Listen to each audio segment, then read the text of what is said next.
नाशिकमधून बातमी। नाशिकमधील महंत जितेंद्र आव्हाड यांच्या विरोधात तक्रार दाखल करणार आहेत। नाशिकमधील महंत पंचवटी पोलीस ठाण्यात दाखल झालेत।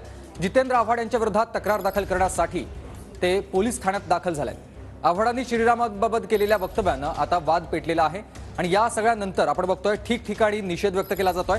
चंदन पूजाधिकारी माझे सहकारी आपल्यासोबत थेट नाशिकमधून जोडले गेलेत। चंदन, आपण बघतोय सध्या जितेंद्र आव्हाड यांच्या विरोधात महंत पोलीस ठाण्यात दाखल झालेत।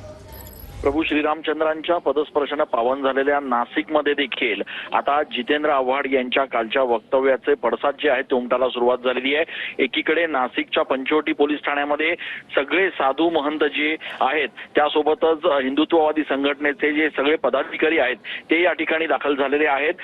आव्हाडांच्या विरोधात तात्काळ गुन्हा दाखल करावा, त्यांना तात्काळ अटक करावी अशा पद्धतीची मागणी साधू महंत एकीकडे पोलीस अधिकाऱ्यांकडे करतायत, तर दुसरीकडे पुढच्या काही वेळात शिंदे गटाच्या वतीनं त्याचप्रमाणे भाजपच्या वतीनं आव्हाडांच्या विरोधात तीव्र अशा स्वरूपाचं आंदोलन केलं जाणार आहे। त्याच्यामुळे जितेंद्र आव्हाड यांनी केलेल्या एकूणच कालच्या वक्तव्याचे तीव्र पडसाद नाशिकमध्ये उमटताना दिसत आहेत। साधू महंत जे आहेत ते सगळे आता नाशिकच्या पंचवटी पोलीस स्टेशनमध्ये दाखल झालेले आहेत आणि आंदोलन या ठिकाणी आपली मागणी मान्य करून जितेंद्र आव्हाड यांच्या विरोधात गुन्हा दाखल करून तात्काळ अटक करावी अशी सगळी जी मागणी आहे ती या साधू महंतांकडून केली जाते।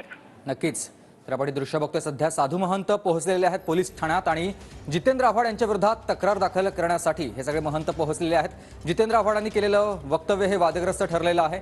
ठिकठिकाणी या सगळ्याचा निषेध व्यक्त केला जातोय आणि त्याच संदर्भात आपण बघतोय नाशिकमधील महंत देखील पंचवटी पोलीस ठाण्यात दाखल झालेत।